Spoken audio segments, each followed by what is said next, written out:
Et voilà. On y va? Avec l'Auvergne derrière Cécile et un tableau de branches assez voilà, botanique aussi derrière Luc. Donc bonsoir à tous les deux. J'ai le plaisir d'accueillir c'est un duo d'auteurs, Cécile Roche et Luc Delamotte, qui ont écrit donc le fameux livre que je montre tout à l'heure à l'écran, Lean en ingénierie, un guide de voyage. Je suis ravie de vous accueillir. Moi, c'était un livre qui trônait dans ma bibliothèque depuis donc 2018. J'avais lu des passages. J'avoue que je n'avais pas lu en entier. J'étais un peu effrayée, je pense, par le mot ingénierie, n'étant pas moi-même de formation ingénieur. Et puis là, je me suis dit, bah, au contraire, il faut que voilà, je le prenne du début à la fin. Et en fait, eh ben, à part aller 2-3 chapitres un tout petit peu plus techniques et qui demandent d'être un petit peu plus, voilà, s'accrocher un peu plus, ça se lit super bien et j'ai été embarquée du début à la fin. Et je suis ravie d'en parler avec vous ce soir pour pouvoir voilà, le faire découvrir à tous les gens qui sont avec nous pour cette heure d'échange autour de votre livre. Alors, vous travaillez tous les deux chez Thales. Vous travaillez même ensemble en ce moment, ce qui n'était pas le cas dans tous vos parcours. Vous êtes ingénieur de formation tous les deux. Vous avez découvert le Lean en marchant par des chemins différents.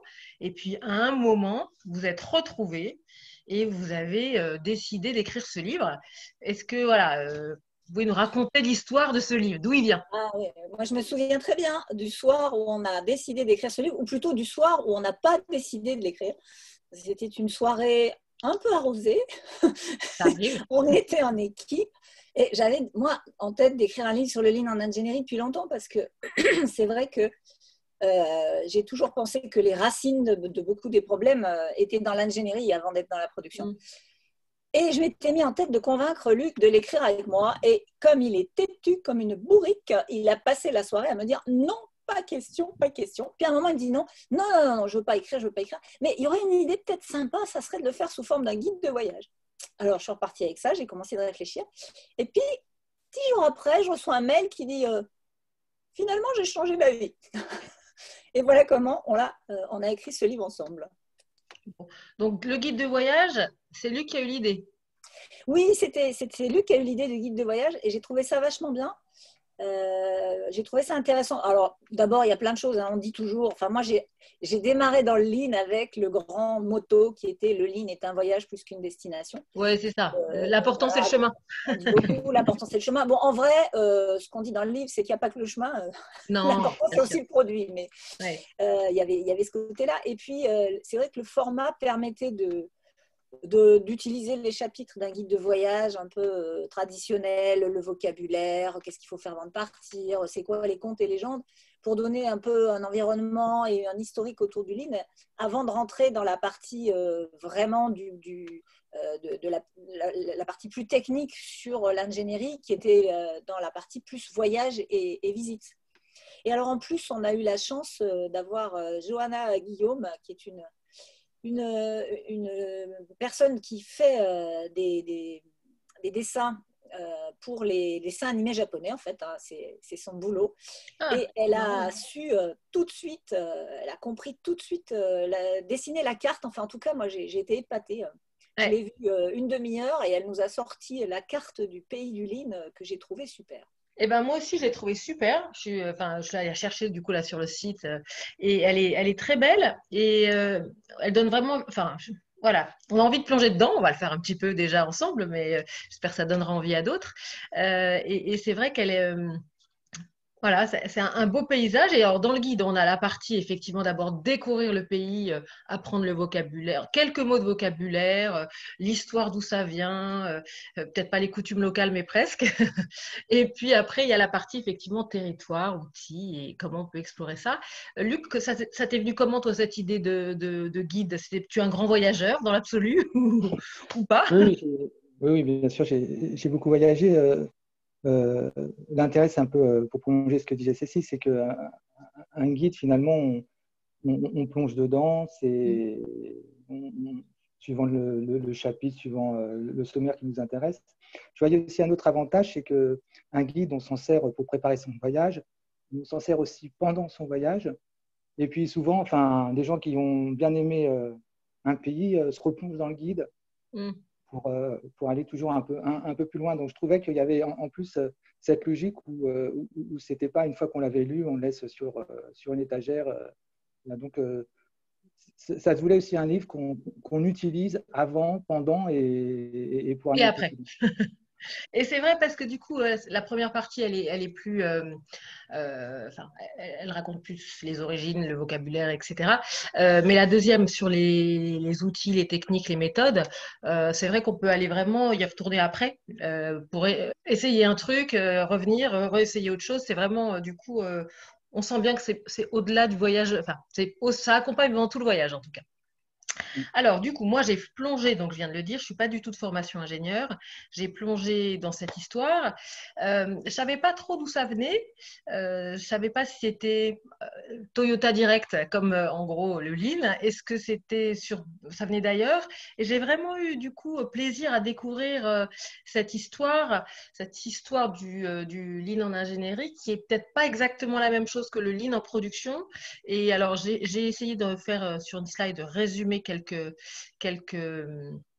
éléments là, qui m'ont marqué dans votre livre et que je vais afficher. Alors là, c'était la carte, juste le temps de passer à la suivante, où en fait, on a évidemment au cœur de cette histoire le Lean qu'on connaît, enfin qu'on connaît en tout cas, qui est le plus traditionnel et le plus connu, mais on a aussi toute la partie qui concerne une autre histoire, l'histoire de frère Wright, qui est une autre famille, et puis des histoires aussi qui viennent d'Amérique.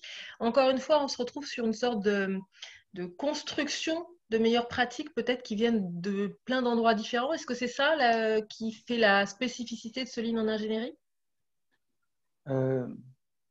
Oui, alors déjà dans le livre, on se pose la question, est-ce qu'il vraiment fallait appeler ça Lean en ingénierie? Parce que c'est vrai que le Lean, on va dire, c'est un peu une théorisation de ce que des Américains ont compris du Toyota Production System. Donc, c'est quand même assez coloré production. Et je demandais, mais finalement, le Lean en ingénierie, pourquoi l'appeler Lean? Donc, on donne quelques explications, quelques arguments. Hein. C'est évidemment parce qu'on se base quand même sur des principes portés par Toyota, mais c'est aussi parce qu'on oublie, c'est que Toyota est aussi très, très bon en ingénierie.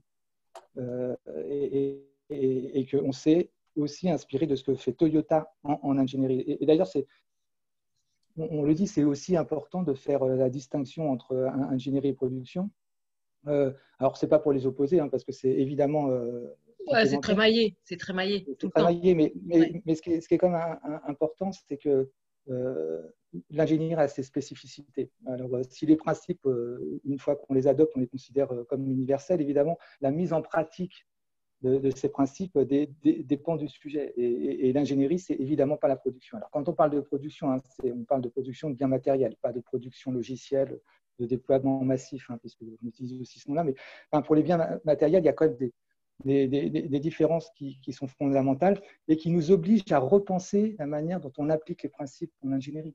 Et c'est vrai que jusqu'à présent, à chaque fois qu'on lisait les livres, sauf peut-être celui d'Alan Ward, là, qui est sur le slide, la plupart des livres qui traitent du Lean en ingénierie, du Lean en produit développement, on a l'impression que c'est un peu essayer de rentrer au chausse-pied des pratiques issues de la production pour faire du développement produit.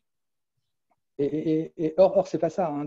Quand nous, on parle d'un livre, un guide sur le Lean en ingénierie, c'est un guide d'ingénierie. C'est-à-dire qu'on voulait vraiment partir de l'ingénierie et voir comment des principes qui se sont constitués chez Toyota pouvaient être appliqués à l'ingénierie. Voilà, donc c'est ça qu'ils apportaient. Alors, si on se penche sur les différences vraiment importantes, alors je vais être rapide, donc peut-être un peu caricatural, hein, vous allez me pardonner, mais si, je vais tout pardonner. Voilà, mais si on regarde un petit peu les différences, on va déjà partir de l'intention. Hein. L'intention en ingénierie n'est pas exactement la même en production, et puis surtout si on prend le concept tant utilisé de valeur, hein, le concept de valeur. Là, il y a quand même une différence. Hein. En ingénierie, c'est comme l'endroit où on va créer la valeur. C'est-à-dire l'endroit où on va essayer de comprendre quelle va être la valeur finalement qu'on va pouvoir fournir aux clients. En production, on va dire qu'une fois que ça passe en production, la valeur, elle a déjà été définie. Donc en production, la valeur, elle va plutôt se formaliser, se matérialiser. C'est pas exactement la même chose. Quand on parle de valeur en ingénierie, et c'est là, je pense que, enfin, on essaye de faire la différence. On parle de valeur en ingénierie, mais finalement, la valeur dont on parle, c'est celle qui va être chez le client. Ce n'est pas directement la valeur du processus d'ingénierie, même si elle est importante. Qu'est-ce que ça veut dire par là? C'est-à-dire que la question n'est pas la même. En ingénierie, on se pose la question, est-ce qu'on est en train de faire le bon produit avant de se dire, est-ce qu'on va bien le faire?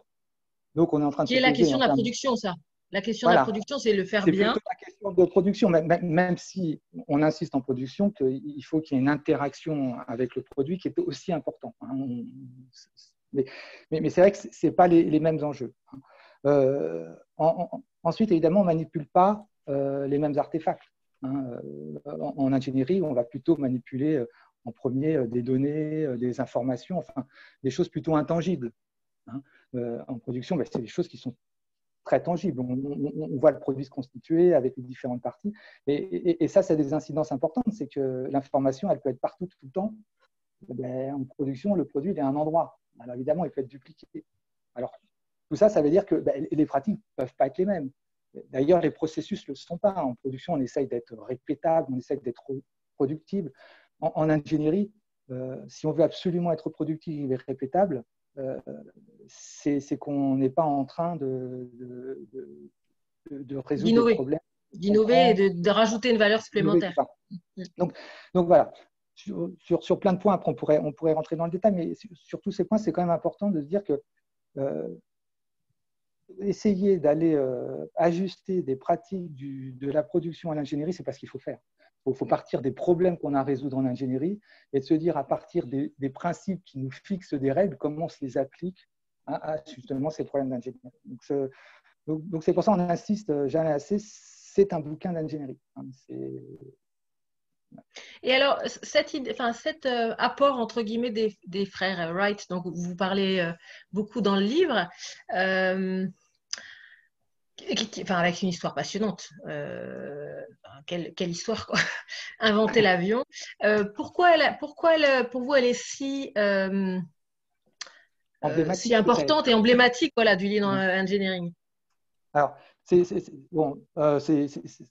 pas nous qui avons désigné. qui l'avons désigné comme ça.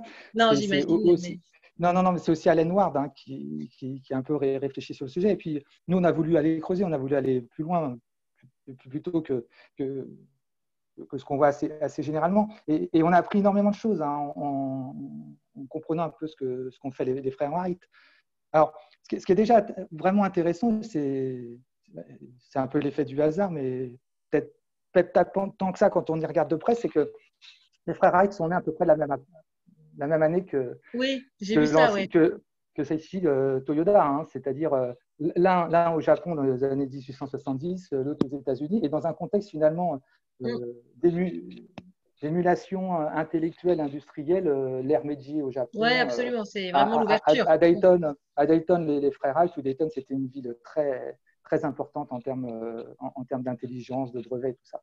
Donc, les frères Wright, ils avaient un dada, c'est qu'ils voulaient voler. C'était leur truc, c'était leur passion, c'est voler, et donc faire voler un objet plus lourd que l'air. Et donc, leur obsession, comment ils s'y sont pris. Et c'est là que c'est intéressant de faire le parallèle avec aujourd'hui ce qu'on pense être une bonne façon de faire de l'ingénierie. C'est déjà de commencer en se disant mais quel problème on doit résoudre. Alors, vu d'ici, d'ailleurs, quand nous on fait des formations avec Cécile et qu'on présente cette histoire et qu'on a des stagiaires, on dit mais voilà, mettez-vous dans la peau des frères Wright et ce serait quoi le problème que vous auriez à résoudre. Mais, finalement, donc le lean n'existait pas, mais c'est la même question. Ouais. C'est vraiment la même question. C'est pas évident que ça parce que quand on ne sait pas ce que c'est encore un avion, se dire qu'il y a un problème à résoudre, on va dire, alors les gens ils disent bah oui, il faut que ça vole, oui, il faut tout ça. Et ce qui est intéressant, c'est qu'à l'époque, les gens qui essayaient de voler s'étaient posé simplement le premier problème, c'est est-ce qu'on va réussir à décoller. Et c'est fou, c'est qu'ils ne se posaient pas la question comment on va atterrir. Et d'ailleurs, il y a eu pas mal quand même oui, c'est ça, il y a eu un peu de casse quand même sur le sujet, ouais. Un peu de casse. Donc, Donc, les problèmes, pour aller vite, hein, c'est de se dire, finalement, c'est un problème complexe, mais on peut le décomposer assez facilement sur une logique d'importance. C'est-à-dire, comment ça se fait qu'un objet plus lourd que l'air eh ben, réussisse à planer et pas à tomber. Donc, ça, c'est tous les aspects portance. Il y a les aspects contrôle, et c'est vraiment là où ils ont fait un grand pas en avant. C'est-à-dire qu'évidemment, une fois que ça vole, comment ça se contrôle construit? de la stabilité. Comment je descends, comment je monte, voilà. Et comment je réussis à reposer mon engin. Et puis, enfin, la troisième, c'est la logique de propulsion, de mettre un moteur. Alors, qu'est-ce qui a différencié les frères Wright par rapport à tous leurs concurrents? Parce qu'à l'époque, c'était la course. C'est ça, Hein, il y avait plusieurs mouvements qui cherchaient en même temps à inventer l'avion. Ouais, et l'anglais, qui est un des concurrents américains, avait reçu des fortunes énormes du gouvernement américain pour essayer aussi d'être le premier homme qui vole. Et donc, tous leurs concurrents essayaient de trouver le meilleur design d'avion. Et donc, ce faisant, dans un avion, de mettre le moteur, de mettre des ailes, des choses comme ça. Les Wright n'ont pas du tout agi comme ça. Ils ont dit problème par problème, où sont nos écarts de connaissances? C'est-à-dire, qu'est-ce qu'on ne sait pas et qu'on devrait savoir pour essayer que ça marche? Et donc, thème par thème, alors ils ont pris l'importance et donc ils ont regardé, ils ont vu qu'il y avait des gens un peu avant eux qui avaient déjà un peu réfléchi sur le sujet, donc ils récupéraient des infos et ils pensaient d'ailleurs que c'était réglé ce problème-là. Et après, ils sont allés sur le contrôle. Et dans le contrôle, il y avait beaucoup de gens qui pensaient qu'un avion, ça devait voler en s'inspirant des oiseaux. D'ailleurs, je ne sais pas, pour ceux qui connaissent le musée de l'industrie à Paris, il y a une grande maquette d'avion où les ailes ont la forme des ailes des chauves-souris. Donc, il y a vraiment des gens qui pensaient qu'il fallait copier les oiseaux. Hein. Donc, eux, ils ont vu simplement ce qui était important dans les oiseaux, c'était le gauchissement des ailes. C'est-à-dire que finalement, les oiseaux, quand ils tournent, ce n'est pas tellement grâce à un gouvernail, c'est parce qu'ils courbent les ailes. Voilà. Donc, ils ont réfléchi là-dessus, ils ont dit, bon, on va essayer de tester le contrôle, sachant que… en fait, ce qu'on lit bien dans toute l'histoire, c'est ça, c'est qu'ils ont vu tous les points d'apprentissage qu'ils avaient à faire, au lieu de vouloir, effectivement, comme les autres, copier un truc et essayer de s'en rapprocher d'un point de vue design, ce que tu disais tout à l'heure. Et effectivement, en fait, moi, c'est vraiment ce que je retiens de cette lecture. Hein. Ils ont appris saison par saison, parce qu'ils ont mis longtemps quand même. Hein. Ils sont mis, enfin, j'ai pas compté le nombre d'années, mais ils ont quand même cherché longtemps. À chaque fois, c'est qu'est-ce qu'on doit apprendre pour passer le pas suivant et s'approcher de quelque chose qui nous permettra un jour de voler. Quoi.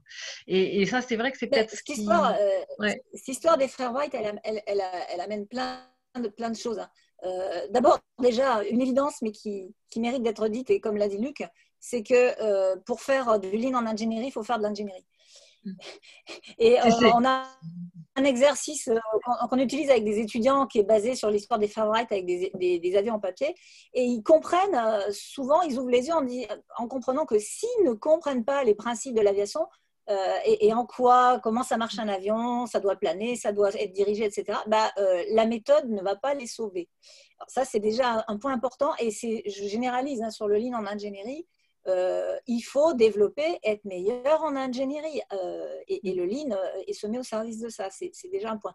Le deuxième point, c'est que c'est ce que j'ai écrit il n'y a pas longtemps, la différence entre le try and fail et le test and learn. C'est-à-dire le try and fail, je vais essayer de faire un avion. Ah bah tiens, voilà, j'essaye ça, boum, ça tombe. Ah bah tiens, je vais… Alors que là, c'est vraiment le test and learn dans le sens où ils ont cherché quelles étaient les théories qui avait derrière le problème à régler. La théorie de comment on plane, la théorie de comment on se dirige, etc. Et ils ont essayé à partir de ça et ils ont progressé. Le troisième sujet, c'est que justement, c'est une histoire de connaissance, c'est-à-dire on identifie ce qu'il faut qu'on apprenne et on fait un focus sur ce qu'il faut qu'on apprenne plutôt que de partir partout.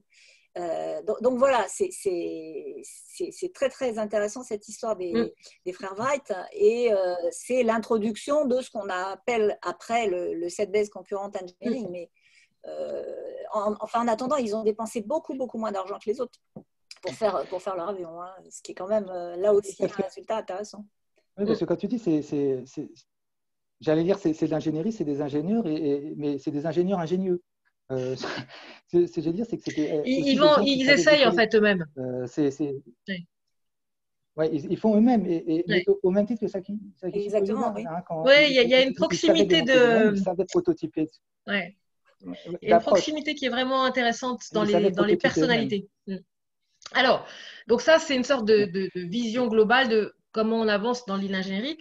L'idée, c'est peut-être d'essayer d'en voir quelques outils un peu spécifiques parce qu'effectivement, en fait, on va retrouver dans votre livre des choses qu'on connaît déjà quand on connaît le Lean, ou que vous expliquez très bien d'ailleurs sur le Lean. Moi, j'ai adoré le passage que vous avez fait sur les paradoxes du Lean. Je trouve qu'il est extrêmement intéressant et clair. Donc ça, c'est pas spécifique à l'ingénierie. Je pense qu'on peut le regarder partout, mais ça s'applique aussi dans le Lean en ingénierie. Et donc là, ce que j'ai essayé de piocher, enfin, on a essayé de piocher ensemble sur des outils qui sont un petit peu plus spécifiques et qu'on utilise moins dans le Lean production ou management ou classique. Donc, par exemple, il y en a un qui est, alors je vais vous montrer une slide pour vous donner la tête que ça. Il y en a un qui s'appelle le concept paper. Alors, le concept paper, comment ça marche? On va aller voir ça. Je vais aller, hop, sur une slide, je vais vous montrer à quoi ça ressemble. Alors, le concept paper, hop. Bon, là, j'ai des petites choses. Hop, voilà. Le concept paper, ça a donc une tête de. Alors, en fait, c'est Alors, deux colonnes, hein, gauche et droite. C'est une photo du le livre. Hein, concept donc, paper, c'est un des trucs les plus euh, puissants et vraiment, vraiment intéressants. D'abord, c'est un document de format A3. Hein, on aime bien le ouais, A3 parce que ça fait penser au A3. voilà. C'est assez grand pour être précis et assez petit pour être synthétique. Ouais, Donc, ça oblige à choisir. Et puis, c'est un document qui est vraiment gauche-droite à la transition entre la compréhension qu'on a de la fameuse valeur client, la voix du client, et comment on traduit ça en exigence de design, en exigence d'ingénierie. Et on reprend hein, ce que disait Luc tout à l'heure. Le premier truc en Lean Engineering, c'est faire le bon produit avant de le faire bien. Faire le bon produit, donc c'est comprendre c'est quoi la valeur, c'est quoi ce qui intéresse le client, c'est quoi ce qui fait plaisir au client avec notre produit. Et on parle de la voix du client, donc c'est comment on va identifier 5 ou 6, allez, maximum 8 attributs, ce qu'on appelle les attributs de valeur clé, c'est-à-dire les principaux problèmes que notre produit va résoudre et qui vont faire waouh au client. Et c'est pas facile. Hein. Enfin, chez Thales, on a l'habitude on fait des développements sur des produits qui sont compliqués et complexes et avec des spécifications, avec des milliers d'exigences et expliquer qu'on va qualifier notre produit sous forme de 6 ou 8 attributs de valeur clé, ça ouvre des ouais. conversations extrêmement intéressantes. C'est-à-dire qu'il ne s'agit pas de tout, c'est vraiment, vu du client, c'est quoi le truc qui va faire, qui vont plutôt acheter le nôtre que celui du voisin. Et en se posant la question comme ça, c'est un outil, alors on dessine ça, ces points-là, on les dessine sur un radar et puis on essaye d'identifier où on en est par rapport à ces points sur les produits qu'on a et quelle serait la vue du client. Et ça nous permet justement d'identifier là encore des écarts, des gaps, des endroits où il faut apprendre. Mais ce qui est difficile à faire dans cet exercice, c'est pas du tout de faire le radar, c'est d'avoir les bonnes personnes dans la salle. C'est-à-dire que comme souvent les outils du Lean, mais là c'est vraiment flagrant, c'est un outil de conversation Ouais. qui permet d'avoir une conversation entre des gens qui vont donner leur point de vue sur ce qui intéresse le client. Et le fait d'avoir pu choisir et mettre ensemble les bonnes personnes va changer le résultat et la difficulté, elle est là. Comment on fait pour ne pas mettre, par exemple, uniquement quelqu'un du marketing qui va vous tracer un radar tout rond en vous disant que le client veut tout de suite et voilà, et que tout est important. Comment prendre en compte, par exemple, hein, y a des systèmes, on fait des systèmes, par exemple, de transport, il y a des gens qui installent les systèmes. Ben, ils parlent très rarement aux gens qui les fabriquent hein, ou qui les conçoivent.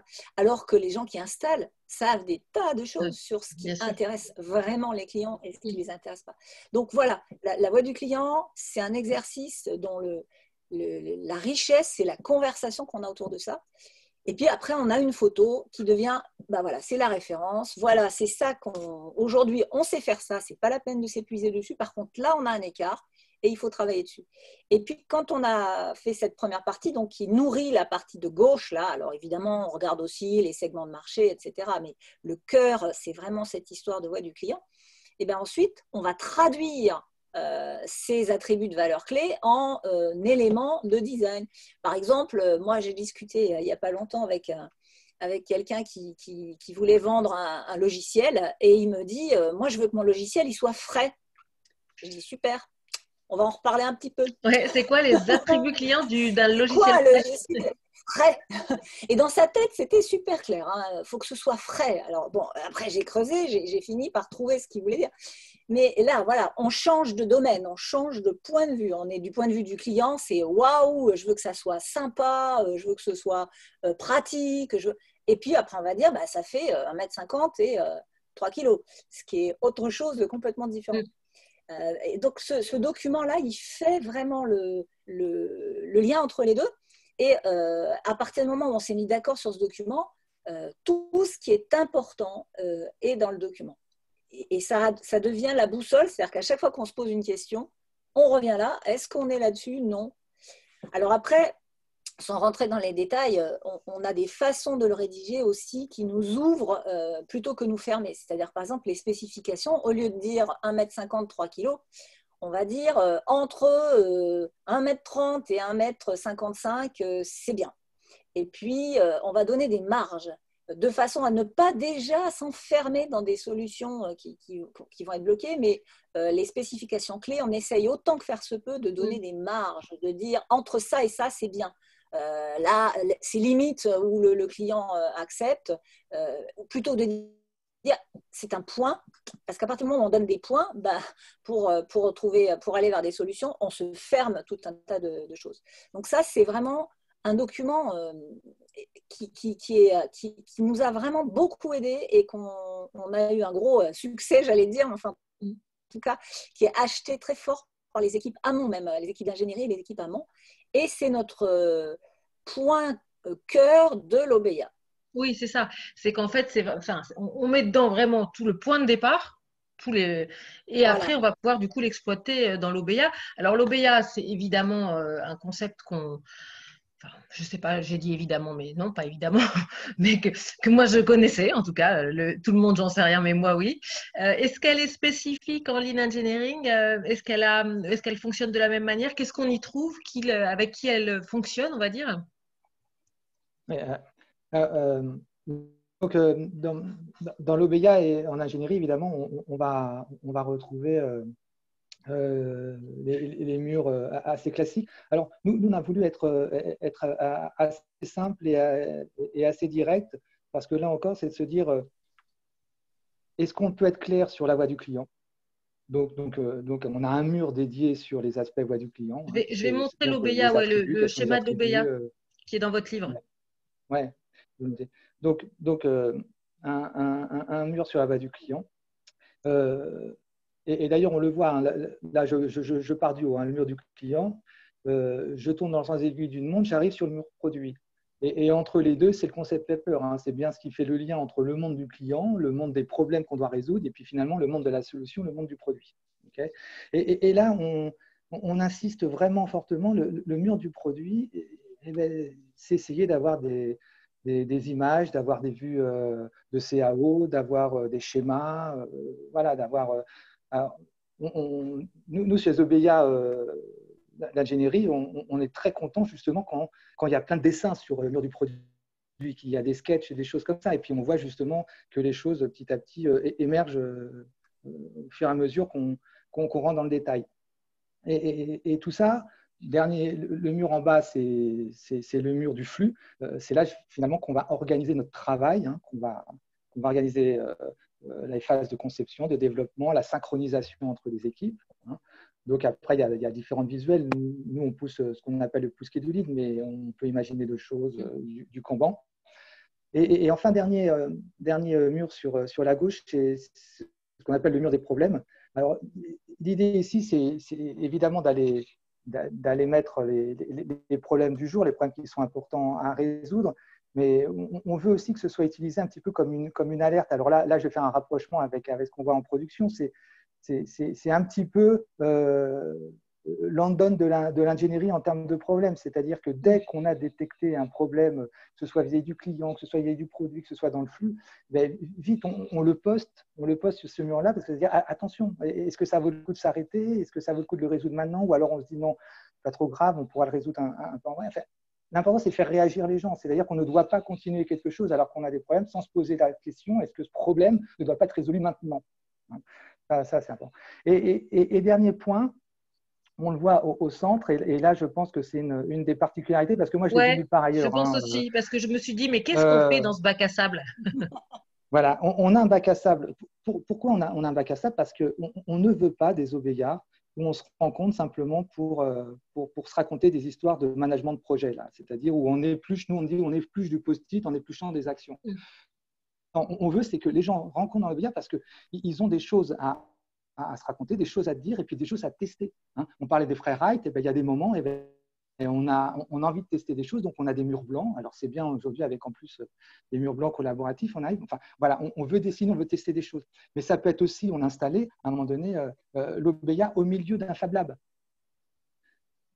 Donc on peut tout de suite aller tester un truc, rajouter, faire de l'imprimante 3D pour ajouter un truc, etc.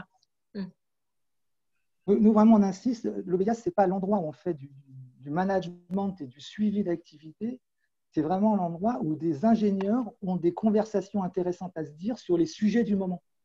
Et autour du produit. C'est vraiment ça. Donc, autour du produit, autour du client.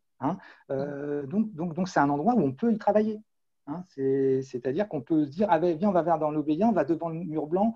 Moi, j'ai des choses à te montrer, des courbes à dessiner, des choses comme ça. Et finalement, ce qui passe entre le sandbox, le bac à sable et le reste, c'est qu'une fois que c'est appréhendé, et ben, ça passe sur les autres murs. Voilà. On a un peu réfléchi sur une interface sur un produit, on a fait des schémas, on a fait des courbes, puis d'un seul coup, on se met d'accord, on dit, allez, c'est bon, maintenant, on le met sur le mur de produit, ça va être notre baseline. Donc, c'est un petit peu comme ça qu'on le voit. Et pour sortir de Sempiternel OBEA, on y passe 20 minutes, une demi-heure en stand-up, et puis on épluche des post-it, chacun a son petit post-it, voilà mon action, blablabla et tout ça. Non, on n'a pas de flux d'action dans une OBEA.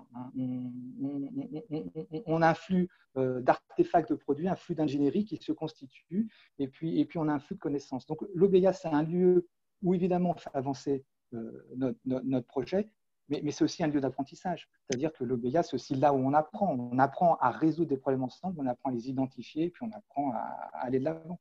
Ouais. C'est encore un lieu de conversation, quoi. On en revient toujours là. C'est toujours la conversation, l'espace de réflexion. Et c'est vrai qu'une OBEA sans bac à sable, enfin sans tableau blanc, sans tableau de papier, enfin, tout ce qu'on veut, qui permettent de faire de l'ingénierie, ça devient très vite un système de management de post-it, effectivement. Ouais. Alors, il y a des questions qui arrivent. J'en avais vu une tout à l'heure, mais je vais peut-être la poser dans 2 minutes. Mais j'ai une petite question là qui est autour de chez vous, est-ce que vous avez des chief engineers pour animer ces OBEA? Parce que c'est lui normalement l'homme clé de l'OBEA, on va dire. C'est son bureau. Un joker. Bon, d'accord. Le chief engineer, c'est une des notions les plus étonnante, difficiles à mettre en œuvre. Parce que le chief engineer est responsable du produit d'un bout à l'autre du cycle. Il est responsable de la compréhension du client, de la valeur du client. Il est responsable de la façon dont on va traduire cette valeur du client, mais il est responsable aussi du process.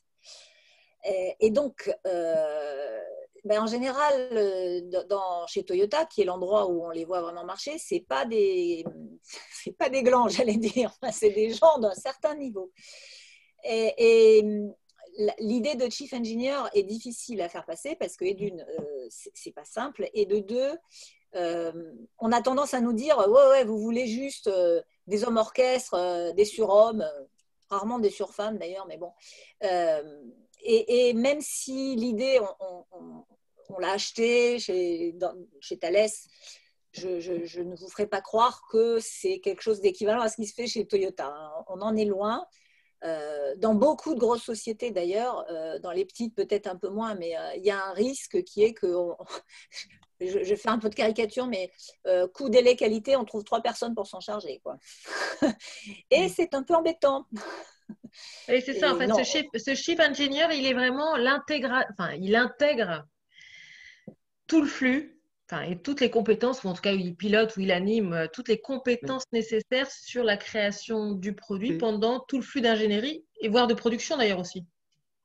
oui, mais c'est ce qu'on pourrait qualifier d'entrepreneur. Oui, C'est-à-dire, ben, c'est-à-dire que la mm, direction oui, lui donne des objectifs, lui donne des contraintes et tout ça, et après, entre guillemets, il file les clés du camion. ouais, mais c'est Donc, pas un chef de produit, par exemple, ou un responsable de produit, enfin, ben, comme- ben, tel qu'on peut le voir dans non, l'entreprise plus classique. oui, oui, parce que le chiffre, bon, après, ça dépend des configurations, parce que même responsable produit, je pense qu'il y a des définitions différentes hein, suivant les Oui, mais boîtes. les responsables Euh, produits, en- enfin, en- classiquement, ils sont plutôt dans des directions marketing ou des choses comme ça, en fait, par exemple. oui, oui, bah, là aussi, on pourra en parler parce que oui. Euh, enfin, quand on regarde, par exemple, Steve Jobs, je sais pas trop ce qu'il pensait des marketing, par exemple. Mais euh, ce qui est important, derrière, parce que même si on n'y arrive pas forcément à mettre ça en place dans nos structures, on pousse quand même, en tout cas au niveau ingénierie, c'est faire en sorte que celui qui prend la décision, c'est celui qui a appris. Enfin, je pense que c'est ça qui est fondamental, c'est de ne pas dissocier celui qui apprend et celui qui sait de celui qui décide, voire celui qui assume les décisions. Parce qu'il y a aussi ça. C'est-à-dire qu'en ingénierie, vu que les flux sont découpés entre conception, développement, intégration, production, c'est que les décisions qui sont prises en ingénierie, plus personne les assume une fois que ça fout la grouille en production. Donc, finalement, qu'on appelle ça chiffre ingénieur ou autre, ce qu'on veut, c'est ne pas dissocier celui qui identifie le gap de connaissances, qui apprend pour le combler, qui, ce faisant, est capable de décider et qui, in fine, assume la décision qu'il a prise. Alors, tu me fais Euh, une excellente et, transition avec un autre sujet, justement, qui est vraiment ça, parce que alors, j'ai copié une phrase que je trouve excellente dans votre livre et qui est exactement celle que tu viens de dire. C'est un produit est fait de la somme des décisions techniques qui permettent de le fabriquer. Et justement, c'est ça, c'est que le chief engineer, il est capable de prendre toutes ces décisions parce qu'il a compris tout ce qu'il y avait à apprendre et il a pris des décisions en fonction de ça et qui vont permettre de le fabriquer de la meilleure manière possible, quoi. Et du coup, ça, oui, de le fabriquer, de le maintenir, de le recycler. voilà. déployer. Et c'est vrai que c'est une somme de décision, un produit, Ouais. oui. Et ça renvoie en plus à quelque chose qui est assez intéressant, enfin moi qui m'a toujours fasciné dans le lean pour le coup, et que j'ai revu là, qui est le produit et le process sont confondus. Ils se répondent, le produit c'est le process c'est le produit, peu importe. On peut le dire presque dans les deux sens. Et du coup, c'est vrai que c'est comment on essaye de pas dissocier les choses et de les siloter, mais bien de les percevoir, de les construire ou de les ensemble, enfin dans une Ouais, vision en tout cas qui est on intégrée. peut, on peut même aller un cran plus loin parce que l'idée, c'est aussi d'être capable d'ajuster le processus en fonction des décisions qu'on a à prendre. Et alors, ouais, absolument. Ce qui est la question des trade-offs, Donc, dont Cécile va nous parler. oui. Non, Alors, fini, oui, Luc, c'est juste pour annoncer après, Cécile. Non, non, je voulais juste dire, c'est que, et c'est ce qu'on dit aussi à nos ingénieurs, hein, c'est un peu ce qu'on s'est raconté, mais à chaque fois qu'un ingénieur prend une décision de conception, il est en train de créer les flux de production en même temps. Exactement, C'est-à-dire, en même exactement. temps qu'il fait le design de son produit, il fait le design des flux de production, il fait le design ensuite de l'expérience utilisateur. Ouais, Donc, chaque décision est fondamentale. Et si on absolument. n'inscrit pas dans le flux global jusqu'au retrait du produit, hein, on insiste, Ouais, surtout de plus absolument. en plus avec les Ouais. logiques d'éco-design, d'écologie et d'empreinte et tout ça. Donc c'est pas rien une décision d'ingénierie. Et c'est pour ça qu'on parle de chiffre ingénieur, mais on dit à nos ingénieurs, c'est eux les leaders du flux. C'est-à-dire que c'est eux à assumer toutes les décisions qu'ils sont en train de prendre. Un ingénieur, il lead son flux de décision parce que derrière, ça a des conséquences pour tout le monde. Alors, je me souviens d'une anecdote rigolote. Quand on a démarré, on a commencé d'expliquer que le lean, c'était dépenser son argent d'abord et décider à la Enfin, alors que l'habitude, c'était plutôt on dépense l'argent le plus tard possible, mais on décide le plus vite possible. Il faut décider. Et la première fois où j'ai expliqué ça, je me suis fait ramasser. Je me souviens très bien du gars qui m'a ramassé. Mais alors, non, mais tu dis n'importe quoi. On décide jamais. On passe déjà son temps à ne pas décider. Tu peux pas dire ça.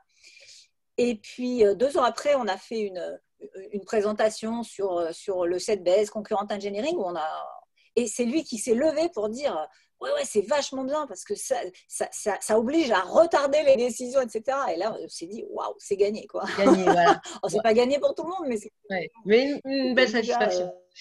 Alors, cette question, justement, très... des décisions et des décisions à prendre pour le process et des décisions à prendre peut-être le plus tard possible, d'ailleurs. Enfin, ça renvoie à un truc clé. Voilà, exactement, les trade-offs. Alors moi, j'avoue que les trade-offs, ça fait un moment que j'en entends parler, mais c'est une notion quand même qui est très, très, très... enfin, qui n'est pas simple. Alors, elle paraît simple, mais elle n'est pas si simple. Donc, tu vas nous raconter et je vais en projeter une petite slide que j'ai faite à partir de différentes choses de votre livre. Mais tu vois, les trade-offs, tu as commencé à en parler en disant les paradoxes du lean. En fait, les paradoxes du lean, ce sont déjà des trade-offs. C'est-à-dire, chaque fois qu'on a 2 paramètres qui sont apparemment opposés, qui sont apparemment contradictoires, on a un trade-off. Et on n'a pas que des trade-offs techniques. Hein. Mais bon, trade-off, voilà, les trade-offs techniques, c'était facile à comprendre. Une voiture électrique, que le reste, voilà, une batterie, il faut qu'elle soit à la fois légère et puissante. Or, de base, ça a l'air contradictoire parce que pour être plus puissant, on va la rendre plus longue. On fait des satellites chez Thales, c'est la même chose. Un satellite, il faut que ce soit puissant, mais il ne faut pas que ce soit lourd. Donc, c'est un trade-off. Mais un trade-off, on en a un des plus connus des trade-offs, même si on ne le dit pas comme ça, hein, c'est est-ce qu'il faut favoriser la croissance ou la rentabilité? Alors, n'importe quel financier te dira bien sûr que ni l'un ni l'autre. Il faut absolument garder les deux. Mais quand on fait du cost killing, on a un petit peu tendance à en choisir un par rapport à l'autre. Hein. Donc, on peut appeler ça un dilemme si on n'est pas dans la technique. Hein. Et le sujet, c'est travailler sur les trade-offs ne peut pas être une réponse automatique. Il n'y a pas de recette. Parce qu'à chaque fois qu'on a un trade-off, on a un problème. On veut faire 2 choses qui sont apparemment contradictoires. Donc là, il va falloir bosser. Et le fait d'identifier les trade-offs en ingénierie nous permet de mettre le doigt sur des endroits où on sait qu'il va falloir apprendre quelque chose. Donc là, l'exemple qui est là, enfin, il y en a plusieurs. Il y en a un en dessous, là, il y a un petit schéma, le petit CID, le diagramme d'influence causale, qui montre comment sur une lunette, on a un sujet autour de la qualité de l'image. La qualité de l'image, d'un côté, il y a la luminosité qui améliore la qualité de l'image et les aberrations chromatiques qui détruisent la qualité de l'image. Et on se rend compte que le même paramètre qui est le diamètre du miroir, d'un côté améliore la luminosité, mais de l'autre côté incrémente l'aberration. Donc là, on va avoir un sujet, on va avoir un trade-off. Donc quand on fait ce genre de schéma ou de ce genre de courbe, eh bien, on arrive à montrer, à faire voir les endroits, on identifie assez facilement les endroits où il y a des choses qui tirent dans 2 sens opposés. La même chose tire dans 2 sens opposés. Eh bien, on sait que là, il va falloir apprendre. Et comme en ingénierie, on est toujours à la bourre, hein, on n'a jamais de temps, il faut toujours passer du temps à faire des choses et on invente des choses qu'on ne sait pas faire, eh bien, il faut vraiment... pour remonter en arrière, ça a l'air comme ça un peu banal de dire ça, mais si on ne sait pas ce qu'on ne sait pas, c'est difficile d'apprendre. Oui, donc, on cherche d'abord à savoir ce qu'on sait déjà et savoir ce qu'on ne sait pas. Et le fait de chercher les trade-offs, c'est un moyen de mettre le doigt à des endroits où probablement on ne sait pas. Donc, on capitalise comme ça sur la connaissance qu'on a parce que en dessinant des courbes de trade-off, on ne va pas se contenter de dire tiens, ça marche ou ça ne marche pas. Par exemple, tel rapport de puissance et de poids, on sait faire, oui, non. Non, on va tracer la courbe, ce qui va nous permettre de dire non seulement on sait le faire ou on ne sait pas le faire, mais on en est loin ou on n'en est pas loin. Ou en bougeant dans ce sens, on va arriver à voir ça. Et sous forme de courbe, ça permet de capitaliser de la connaissance et de revenir à une compréhension globale du sujet plutôt que de croire à un ensemble de réponses que nous donne l'ordinateur sur des points. Ouais, ça, ok, ça marche. Ah ouais, non, ça ne marche pas. En dessinant des courbes, on se donne un pas de recul pour avoir une vision globale du sujet. Donc, les trade-offs… décider ce qu'on va, là, pour le coup, c'est ce que tu disais tout à l'heure, on peut aller décider aussi ce qu'on va aller tester ou ce qu'on va aller regarder comme segment sur cette courbe. Quand on te demande de faire une voiture 2 fois moins lourde et qui va 2 fois plus loin, il va falloir apprendre, hein, parce que là, de base, on ne sait pas faire. Donc, il va bien falloir bosser là-dessus. Oui, je rajouterais juste là-dessus parce que c'est vraiment sans doute au cœur du Lean Engineering, puisque c'est là qui ouvre après toute la logique de cette base. Ce qu'il faut bien comprendre, c'est qu'un ingénieur, surtout sur des nouveaux produits, il ne va pas chercher à designer le nouveau produit, il va essayer de créer la connaissance, le maximum de connaissances qui va lui permettre de trouver le meilleur compromis derrière. Et le meilleur compromis, c'est-à-dire comprendre comment les variables de conception interagissent entre elles pour produire l'effet voulu sous forme de performance. Donc, quand on parle de trade-off en ingénierie, finalement, pour un ingénieur, c'est assez simple à comprendre. On lui dit, voilà, tu as des performances qui sont antagonistes. Si elles sont antagonistes, c'est qu'il y a au moins une variable de conception commune. Il faut que tu la trouves. J'allais dire, c'est assez basique. Et donc, derrière ça, c'est de comprendre finalement les lois qui sont en train de gouverner le produit. C'est-à-dire que derrière, si c'est des gens qui sont spécialistes, par exemple, de tubes médicaux, ils comprennent bien que par rapport à des trade-offs de performance, c'est sur quels paramètres de conception que ça va jouer. Et donc, on va se concentrer d'abord là-dessus. Et quand on commence, nous, à accompagner des équipes sur des nouveaux produits, en tout début, la première chose qu'on commence à dire, c'est très bien, quel est le top 3, le top 4 des performances attendues par le client, ça rejoint le concept paper, et parmi ces performances, où sont les trade-offs? Voilà. C'est les deux premières questions. C'est ces deux premières questions. Et puis après, là-dessus, on commence à réfléchir. Ouais. Voilà. Alors, je vous propose qu'on prenne quelques questions. Il y en a plein qui sont arrivées. Comme je les ai pas prises en passant. J'espère que j'en ai pas trop vu. Je vais juste peut-être 2 mots sur une des questions qui circulent par rapport à… J'ai employé le mot set base concurrent engineering. Alors, il y a eu 2 personnes qui ont su répondre.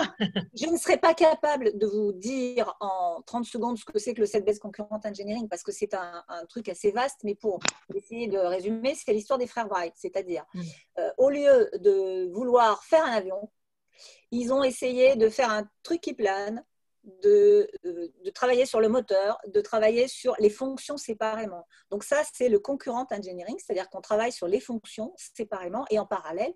Et le set base, c'est-à-dire pour chacune de ces fonctions, au lieu de prendre une solution, on va chercher tout le set de solutions, tout le champ des possibles. Et quand on aura le champ des possibles d'une fonction, puis le champ des possibles de l'autre et de l'autre, eh bien on va chercher à faire conjoindre, à regarder ce qui peut marcher ensemble. Et du coup, l'idée qu'il y a derrière ça et qui est anti-intuitive, c'est que pour faire tout ça, on va, c'est ce que je disais tout à l'heure, dépenser notre argent au début pour chercher tout un set de solutions. Et apprendre. Et au lieu de choisir une solution, on va éliminer les mauvaises solutions. Du coup, on va peut-être converger vers plus d'une solution. Alors qu'en partant au hasard sur un truc, on a des chances peut-être que ça marche, mais probablement pas que ce soit la meilleure solution. Voilà. Donc voilà très, très, très, très brièvement les principes du set base. C'est un des trucs qu'on a réussi à vendre assez bien chez Thales, et je vais dire de façon assez paradoxale, parce que c'est un outil compliqué. Donc, assez flatteur. Vous êtes des vrais ingénieurs, c'est ça? Voilà. Les trucs trop simples, c'est bon. Hein. Mais alors, un truc aussi compliqué que ça, ça doit être intéressant. Voilà. Okay, ouais. Alors, on va prendre quelques questions. Je suis un peu remontée au début. Donc, il y avait quid de l'ingénierie. Alors, vous parlez beaucoup de l'ingénierie dans les produits. Il est question à un moment de l'ingénierie dans les services. Est-ce que pour vous, tout ce que vous avez du coup décrit dans le livre, ça marche aussi de la même manière pour les services? Tout à fait.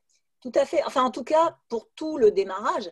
Après, c'est de l'ingénierie. Donc, faire de l'ingénierie dans un satellite ou faire de l'ingénierie des services, ce n'est pas le même métier.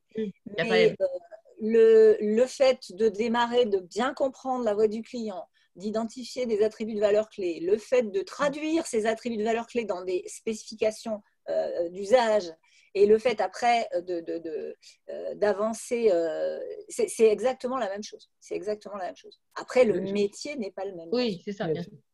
Oui, même encore plus loin, parce que nous, on a quand même beaucoup de gens qui font du logiciel, même du service et puis du cloud computing, hein. Et après, je pose la question, mais c'est quoi un trade-off quand on commence à parler développement logiciel et services? Et là aussi, hein, il y a évidemment, même déjà en architecture logicielle, il y a des trade-offs, mais en développement logiciel, même dans le cloud, eh ben, il y a des trade-offs. Et finalement, les meilleurs produits sont ceux qui font les meilleurs compromis. Et les meilleurs services, c'est pareil. Alors, il y a une remarque, on est très proche des basiques sur le management de service ou du DevOps, et dans l'IT, il y a aussi des objets, pas que des logiciels. C'est plutôt peut-être une remarque de Oui, Yves. oui.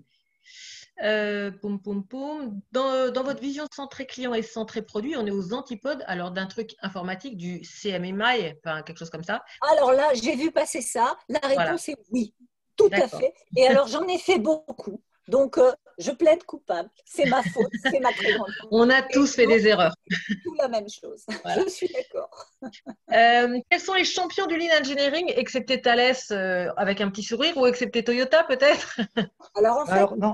Ouais. je vais laisser Luc répondre Ouais. de son côté, mais en fait, les champions du Lean Engineering que je connais sont quand même plutôt dans des petites entreprises plutôt que dans des grosses. Donc, on les retrouve à la Lean Academy d'ailleurs. Moi, j'ai animé la Lean Academy pendant 2 ans et c'est à la suite de ça que j'ai écrit le bouquin. Et là, c'est souvent plutôt des moyennes entreprises. Et là, on trouve des choses fort intéressantes. C'est plus dur dans la grosse boîte. Luc, je te laisse. Oui.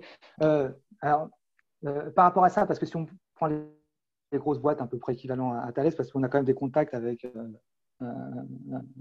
certaines personnes de grosses boîtes, quand ils parlent de Lean Engineering, c'est pas leur faire offense que en fait c'est de l'adaptation du lean de production à l'ingénierie. Et d'ailleurs, on a eu plusieurs contacts avec des gens qui sont venus nous voir suite au livre et qui nous ont demandé, mais c'est marrant parce que nous, le Lean Engineering, c'est pas du tout ça qu'on fait. Hein. Donc, quand il dit pas tout ça, c'est même pas. Donc, c'est un grand coup de DSM, c'est essayer de travailler sur les processus. Voilà. Donc j'allais dire aujourd'hui, on a quand même cette particularité-là, cette manière d'aborder l'ingénierie qui est avant tout de l'ingénierie. On part vraiment de l'ingénierie. Et dans les grands groupes qu'on connaît, même avec lesquels on travaille, ils ne font pas ce qu'on fait. Alors, je n'ai pas de jugement de valeur, pas trop, mais ils ne font pas la même chose que nous. Par exemple, le site-based, très rapidement, aujourd'hui, site-based, il y a beaucoup de gens qui essayent d'en faire en disant on va essayer de mettre en parallèle plusieurs solutions pour voir ce que ça donne. Non, ce n'est pas ça, site-based. Site-based, c'est de trouver le domaine des solutions possibles. Donc, si on imagine plusieurs solutions, il faut que ces solutions puissent nous donner le contour du domaine dans lequel on va trouver la bonne solution. Donc ce n'est pas seulement mettre en parallèle des solutions pour voir laquelle est la meilleure. Enfin, voilà, il y a plein de choses derrière que je pense on a essayé de développer dans le livre. Et c'est vrai qu'on ne voit pas dans des grands groupes, qu'on voit beaucoup plus dans des petites structures. Ouais. J'ai vu passer pas mal de questions sur l'aspect Lean et Agile aussi. J'allais la prendre, Lean et Agile. Je pense qu'il n'a que 30 secondes, vas-y, parce que je te connais là. Un petit challenge. Oui, parce qu'il faut dire que Luc a fait de l'Agile avant. C'est un challenge. Voilà.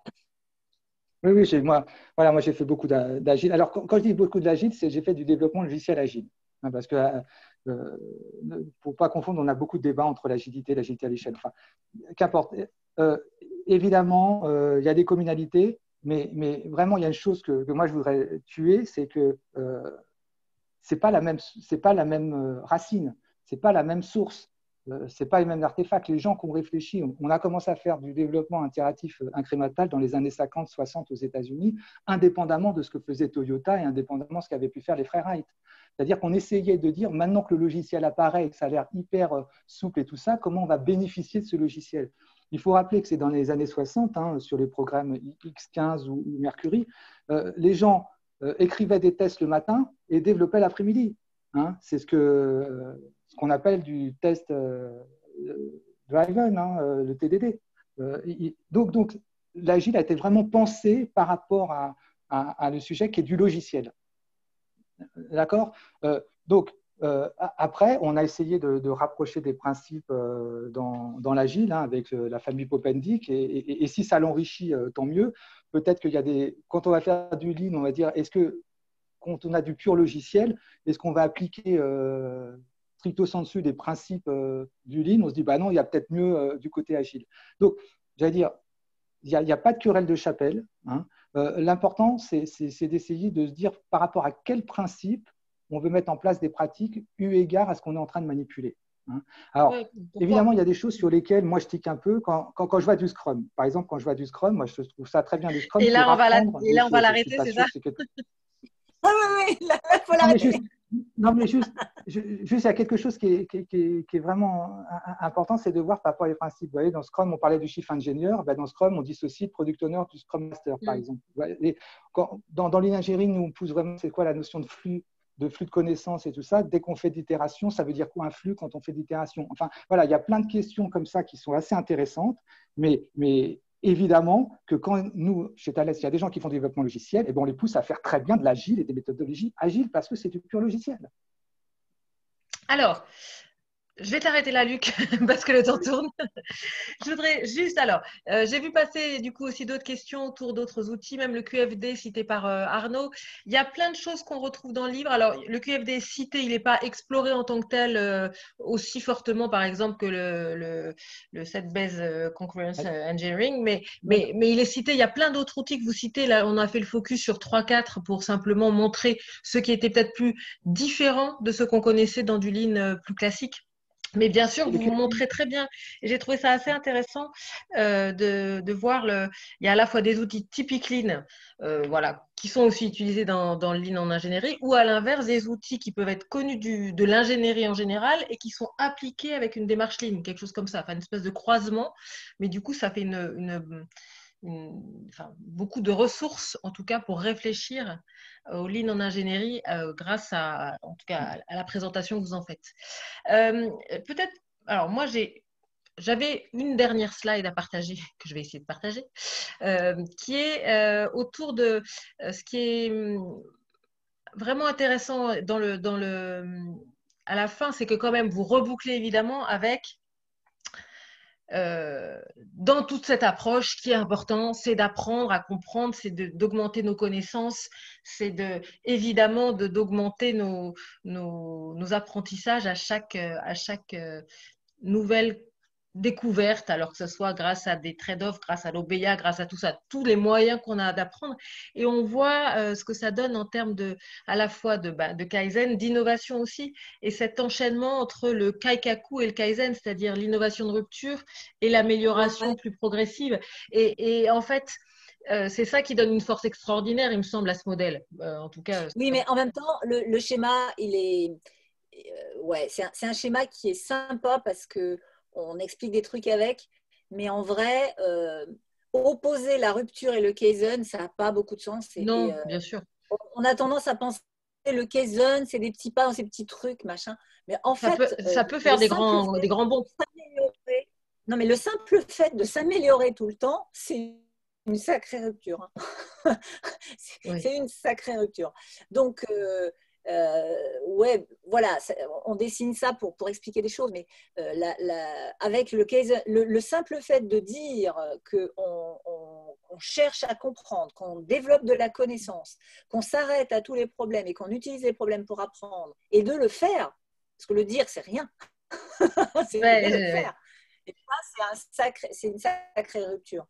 Et souvent, parce que la notion de rupture, elle est différente quand on a en tête la difficulté à le faire ou le résultat.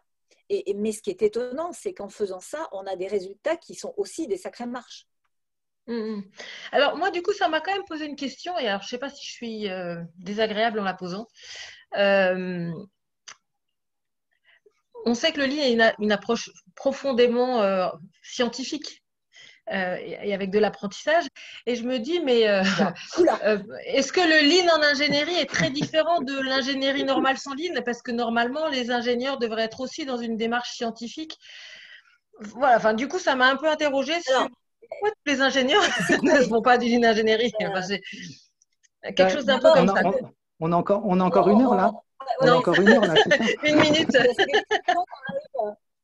C'est des discussions qu'on a eues avec Luc et ça peut durer. Oui, on a eu des discussions pendant longtemps. Mais il y a quoi enfin, oui, le lean en ingénierie, c'est de l'ingénierie, et oui, l'ingénierie, c'est de la connaissance. Là-dessus, on n'a pas de souci. Ce qu'on propose avec ces approches-là, c'est de travailler mieux sur les endroits où il faut qu'on travaille. Et cette histoire de tout faire pour savoir ce qu'on sait et ce qu'on ne sait pas, elle est super importante. Ça, c'est vraiment un sujet très important.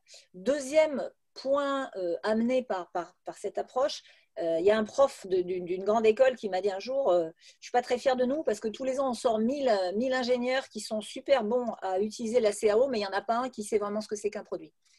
Et avec les histoires de trade-off, on revient au cœur de l'ingénierie, à ramener, à comprendre les phénomènes, à comprendre ça et à chercher à avoir des vues d'ensemble des choses et non plus juste à faire confiance à l'ordinateur qui nous sort des réponses. Ça, c'est encore une approche.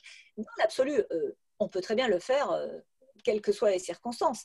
Mais le fait d'avoir une approche comme le 7Base qui est complètement contre-intuitive parce qu'on va passer du temps à chercher des champs de solutions possibles. On se dit, on n'a pas le temps, qui à la fin nous fait gagner beaucoup de temps parce qu'on n'a pas tout le rework, c'est complètement contre-intuitif.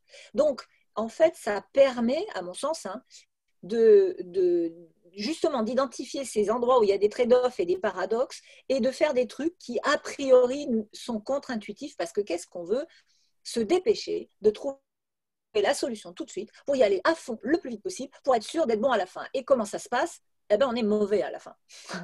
Voilà. Et si on a un mauvais produit qu'on ne le vend pas, tout est perdu en fait. C'est ce qu'il y a de pire, c'est ce que vient de dire ou alors on passe beaucoup plus de temps et d'argent à le faire. Donc voilà, J'allais dire aussi, il y a un point, c'est qu'évidemment, c'est de l'ingénierie, mais on essaye aussi d'en avoir fait quelque chose de cohérent. Je pense que c'est ça aussi qui est souvent assez difficile.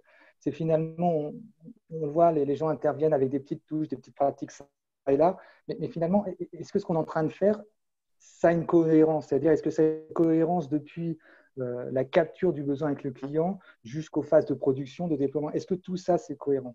Et donc, la cohérence, quand on est sur des projets où il y a 100, 200, 300 personnes, voilà, il faut vraiment que ça soit cohérent. Et des organisations découpées en morceaux, voilà, des 300 personnes dans des organisations coupées en morceaux, ça ne facilite pas sans doute cette cohérence. Oui.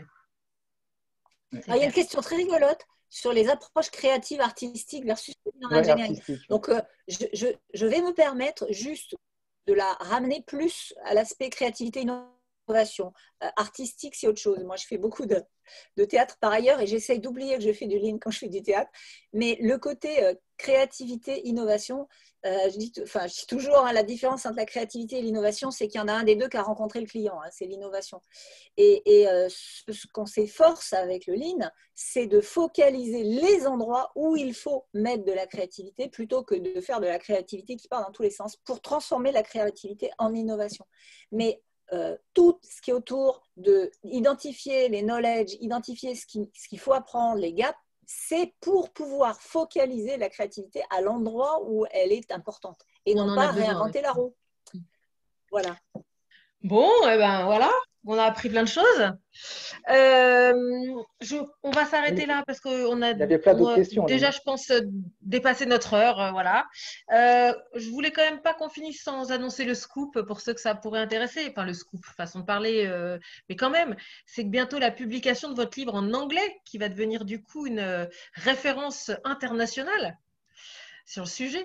Donc, il doit sortir quand? Bien sûr.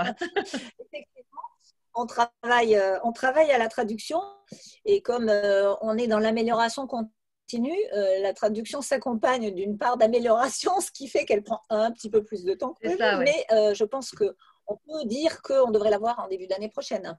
Donc, c'est une version anglaise et augmentée, c'est ça, quelque chose comme ça? Voilà, c'est ça. Revisiter plus qu'augmenter, parce que non, il est déjà... Il est quand même déjà bien costaud en volume. Faut pas en rajouter. Bon, j'ai trouvé que c'était super, vraiment, je suis ravie. Je vais relire, je vais me repencher sur certains sujets pour voir comment justement l'appliquer plus au domaine des services dans lequel moi je suis un peu plus, voilà, un peu plus agile. Et je vous remercie tous les deux de voilà, de ce partage autour du Lean en ingénierie. Je pense que ça a été très apprécié qu'on aborde ce thème qui est un peu moins connu et du coup, voilà, ça ouvre aussi des perspectives nouvelles peut-être pour plein de gens qui étaient avec nous ce soir. Merci à tous. Alors, on se retrouve alors c'était le 13e Book Club. Je tiens à le dire parce que je suis toujours, voilà. Le Bravo. prochain, le 14e, voilà, sera le 16 décembre, qui est un mercredi, donc exceptionnellement un mercredi 16 décembre, avec Michael, et nous parlerons du fameux livre Le modèle Toyota de Jeff Licker, à l'occasion, en fait, là aussi, la nouvelle édition qui va sortir, alors en anglais d'abord, de ce livre, très prochainement. Donc, avant sa réédition en anglais et là, sans doute avec quelques remaniements, on va en reparler en français. Un livre qui est vraiment une bible, on va dire, pour beaucoup de gens qui sont plongés dans le lean et puis qui a été vraiment, voilà, qui a donné la voix. Donc, rendez-vous le 16 décembre à 21h avec Michael autour du modèle Toyota. Je vous remercie, je vous souhaite une bonne fin de mois de novembre en attendant, et puis on espère qu'on se retrouve un peu libérés en décembre. Un peu moins. Ouais, bah écoute, merci beaucoup, Anis, et merci de nous avoir invités. Et on aurait pu rester encore 2 heures, nous, il n'y a pas de souci. Donc, bonne soirée à tout le monde. Bonne soirée, merci encore. Au revoir, bonne soirée. Merci à tous. Au revoir. Au revoir.